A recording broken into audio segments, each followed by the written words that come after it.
Менің балам IQ Intellectual School мектебінде 2 Б сыныбында Анамұрат Санжардың анасы боламын. 2 айдан бері массажды кілемді пайдаланатын қызыға келіп, өзінің ойымен мені қызықтырып қойды. Массажды кілем әртүрлі карта бойынша жасалған екен.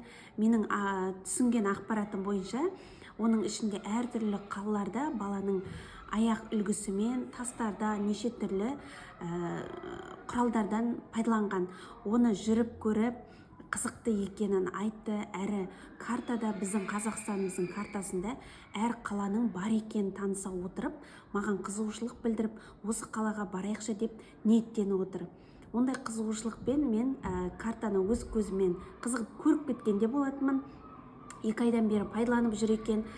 Балам өте жыбырлақ болатын.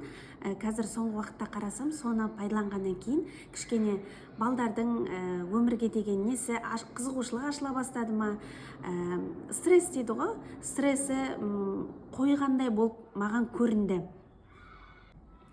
Бұрын өзіміз бала кезде біз жалаң аяқ көп жүретін едік. Күннің сәулесімен жер ысыған кезде және де тастарды көп басатын едік.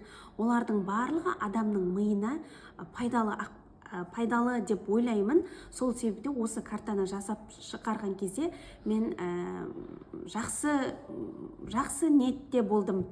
Яғни көп пайдасы бар екен түсіндім.